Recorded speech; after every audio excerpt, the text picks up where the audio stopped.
marka waxaan leenahay masaajidkan hadda maalintii la bilaabay muslimiinta dhan u bandhignay intaana waxa soo marsiiyay dadka ama deegaanka ama dabadda ha jiraan ama xamar ha joogan dadka baa soo gaarsiiyay muslimiinta intaan soo gaarsiiyay qaybta hoose soo dhameeyay haltana wuxuu jooga qaybta u sareeyay waana shub weeye waxa uu yaala jaygiina wuu yaal birtiina way taala waxa ka dhiman shamiitadii iyo maanadoo baradii alwaaxi lagu celinayay jaagii qarashkiisa waxa soo dhan ayaa ka dhiman intaas maadaama ay tahay waxa loo baahan yahay marka muslimiintii awal la baxday ha ahaato kuwa cusub ha ahaato hadda la maqlay qof waliba bangigaasi waa u furan yahay inuu qof walba ku soo rito wuxuu baahan yahay biri aakhira ayuu kala bixi doonaa badan oo caalamka laga yaqaan ayaa wax ku soo baratay ummad badan ayaa ummadda Ilaahay islaamka ayaduna wax sii bartay masjidkii ayaa la weyneeyay awal laamiyeeri buu ahaa waa laga qaaday hadda wuxuu u baahday masaajidkii in loo bandhigo dadka islaamka oo jecel inay sadaqa jaariya Ilaahay agtiisa dhigtaan inay masaajidda Ilaahay dhigtaan inay helaan wacdiga iyo waxa loo yabohay oo khayrka ah waxaan leeyahay dadkan deegaankan waxay leeyihiin inay masaajidada aad wax uga dhisaan ninkii xoog ku darsan kara waa fursad ninkii xoolo ku darsan kara waa fursad ninkii xikmad iyo aqli ku darsan kara waa fursad waxa naftayda iyo nafta islaamka uga baaqaya masjidkan masaajid weyn weeye in la dhameystiro qof walbaana ka faa'iideysto waa fursadaas walaalaha waxaan ugu baaqayaa dhamaan meel walba ay joogaan caalamka kuwiina maqlaaya iyo kuwiina arkaya dhamaan masaajidkan markii la bilaabay waa la socodsiinay walaalaha dhamaan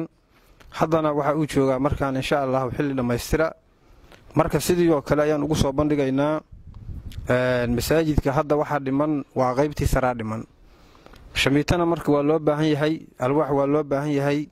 manadoo bar waa loo baahan yahay marka walaalaha meel walba ay naga maqlaayaan waxaan ugu baaqaynaa masaajidkaas dhameystirkiisa inay ka qayb qaataan walaalayaal waa u jeedaan meeshan aan taagannahay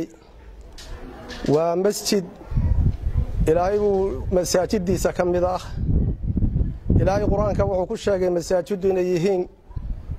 إلهي كوا خاصة وأن المساجد لله فلا تدعوا مع الله أحد وحي للملكي وكون كوردان إلهي أصوى إسكاله هدنا مساجد سيقونية يا إلهي ويرى صغى إسكاله محايا للمسجد كو اختصاص آدم يكو مجره وعلى إلى المساجد بيوت المتقين ذاتك المتقين تاهدان قريه دي أيته وشقضي أنبيضه مساجد نضع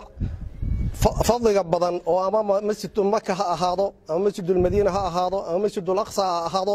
kulli waa masaajid anbiyadu ay dhiseen masaajidda kale ku taala caalamul islaam oo dhan waa dadka muuminiinta ayaa dhisay rasuulkeena salawaatullaahi wasalaamu alayhi wuxuu ballan qaaday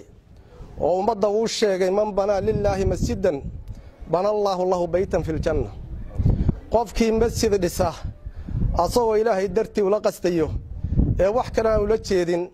Ilaahay wuxuu u dhisayaa jannada ayuu guri uga dhisayaa wuxuu yiri rasuulkeena salawaatullaahi wasalaamu alayhi xadiis imaam Tirmidhi sunankiisa uu ku warinayo Abdullah ibn Shakhir saxaabiga leeyahay ka warinayo wuxuu yiri intahaytu ila rasuulillahi wa huwa yaqra alhaakum at-takaathur rasuulka ayaan u imid asoo akhrinaya alhaakum at-takaathur waxa idin mashquuliyay ee daacada Ilaahay idin ka mashquuliyay at-takaathur maal badsashada تفاخرك وعيالها ماركتي الدنيا هاي مشغولسي مركاسو نبينا وحي يقول ابن آدم مالي مالي مالي أيوب ابن آدم كوحي مالكي مالكي مالكي هل لك من مالك إلا ما تصدقت فأمضيت مالك هذا ميات كل هذا إلا وحي صدقي ستي أو آد قد بسوف لسي موياني أو أكلت فأفنيت ما انت عنتي شيء آد بابا ستو أدو آتك ستيئة أو لبست فأبليت وما سوى ذلك فمال وارثك انت صنبوقفكم مالكيسه كليه انت كلا قوسار الى يا ايوكيه waxaa dhici karta asoo nool maalkiisa inuu ka baabao waxaa dhici karta inuu inta maalka ka dhinto ruux kale uu maartay ka dhaxlo ruuxa kale wuxuu ku sameeynaa aad ma ogid inuu adiga kaaga samafalayo in kale ma ogid tasarruf waxaad haysataa inta maalka haysato xayaatada iyo aqligaadu ay taam yihiin